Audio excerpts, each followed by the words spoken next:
What time is it? The daily refrain of the sunlight rings out sharp, like an alarm clock. The churning, old, familiar, wakeful day bears its light inside my brain and stings my retinas, like citrus in a cut.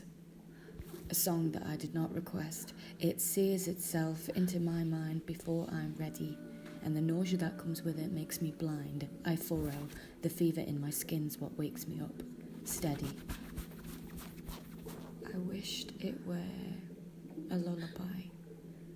Burrowing back into myself, I wake up from a slumber I did not know I was in, a bliss of quilted darkness. Reminiscing my unconscious lethargy, I long for somewhere I could stay forever, cocooned in the warmth of its paws like a newborn, cradled. I do not welcome this day. I do not welcome its noise, its brashness, its sterility, or the voices that will momentarily begin to seep on in, quietly at first, like the beginnings of a dripping tap, and before I know it, rushing over me, running in a hurry to my paws, pointing out my flaws, telling me what's wrong, what to do, how to think, look, pray. I claw at the insides of myself in desperate wishing that they'll leave me some respite. Scratching thoughts beneath my nails, just one night I had without them. One too few. The morning's due, and with it I must pay my debts because there's no rest for the wicked, not just yet. One look at myself is all it takes to turn my soul inside out, upside down, dredging up the parts I most remiss. A fatal kiss, I wipe the night terrors from my lids and decide to face the day ahead, filled with a longing to be somewhere else entirely. Wake up, splash. Soothing is the cool that hits my face. Water is my friend. I dance, I play, I drown. Stop it. Someone else is speaking for me. Who can tell when we're alone? Focus. Legs, arms, hands, feet. A rose by any other name would smell as sweet. Cancel out the faults and call myself my own. Myself? Who am I? Who can tell? Who will I be today?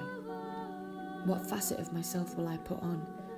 The clothes I've got are all soaked through. I long for newness, rest, a clearing of the mist for just a beat. I pray for solace. I pray for calm. I pray behind my closed eyes, terrified that when they open, I won't be alone. Careful with my hands, I clean the deepest corners of my mind to pull apart the threads that intertwine with darker knots of thread forgotten, clotting up recesses of myself, blotting out the colours of its kind. I pull, I shake, absolving. Breathe. And once again, I feel the freedom flood, spooling like water in blood, gradual then pulsing through, diluting reds to pinks to whites to blues. I breathe. Unclogging my thoughts like I would a drain, the clinging fibres, the dirt within. I want to be clean, to once again begin from the beginning with no clutter or hurt, to seem normal, to be free, to play a version of myself that's squeaky clean, a notion faintly I still know, the memory of an afterglow, a tinkling piano in a far-off room, the freshness of a new bath, the colour of a petal in full bloom. I wear myself so thin it hurts to breathe. I sometimes wade through life though I were caked in mud and grieve for passing moments that I've lost, for what I tried to search for in the fog. Hands grasping loosely, clinging on to what I was. But the day is ahead, and Father Time is on his way, toying with the rays that through this yonder window breaks. Write me a sonnet for what I have lost. Tuck it away in that pocket of yourself, one closest to your heart. The day must start, and I'm grateful that this morning I have strength to dress.